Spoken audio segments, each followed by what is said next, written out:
Students upcoming SSC এক্সামের জন্য ভীষণ ইম্পর্টেন্ট একটা টাইপ বলছি। বলছে what is the smallest number which when divided by 7, 9 and 11 leaves remainders 1, 2 and 3 respectively.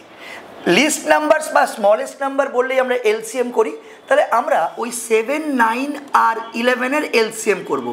7, 9 আর 11 এর এলসিএম করলে আমরা বুঝতে পারি 9, 11, 99, 99কে 7 দিয়ে গুণ করব। 100কে 7 দিয়ে গুণ করলে 700, 7 কমিয়ে দেবো 693, 693 হয়ে গেল এদের এলসিএম। এবার কি হয়, আলাদা আলাদা রিমাইন্ডার থাকলে তোমরা জানো যে ডিভিশন থেকে এই 7, 9 আর 11 থেকে এই রিমাইন্ডারটা মাইনাস করতে হয়। 1, 2 অ্যান্ড 3 এই সাকসেসিভ মাইনাস করার পর যেটা আসে সেটা সবার ক্ষেত্রে, এই তিনটের ক্ষেত্রে সেম হওয়া উচিত, কিন্তু এখানে দেখো সেটা সেম হয়নি। এটা এসছে 6, এটা এসছে 7, এটা এসছে 8। যখন এরকম কিছু চলে আসে তখন তৈরি হয় সমস্যা। নর্মালি কি হয়, এটা ইকুয়াল থাকে, এইটার পরে এই এলসিএম থেকে ইকুয়াল পার্টটা মাইনাস করে দিতে হয়, সেটাই আনসার হয়ে যায়। কিন্তু যখন এটা আনইকুয়াল হয় তখন আমরা কি করব, এই যে রিমাইন্ডারগুলো আসছে তাকে 2 দিয়ে মাল্টিপ্লাই করব, এটাকেও 2 দিয়ে মাল্টিপ্লাই করব, এটাকেও 2 দিয়ে মাল্টিপ্লাই করব।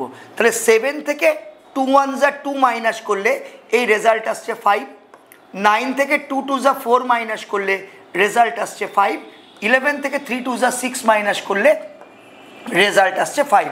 আমাদের দরকার ছিল এই তিনটে ভ্যালুকে ইকুয়ালে বা সেম নাম্বারে কনভার্ট করা, সেটা আমরা কনভার্ট করেছি। তাহলে আমাদের এই কে এর ভ্যালুটা, মানে যেটা কনস্ট্যান্ট ভ্যালুটা থাকে, সেটা আমি পেয়ে গেলাম 5।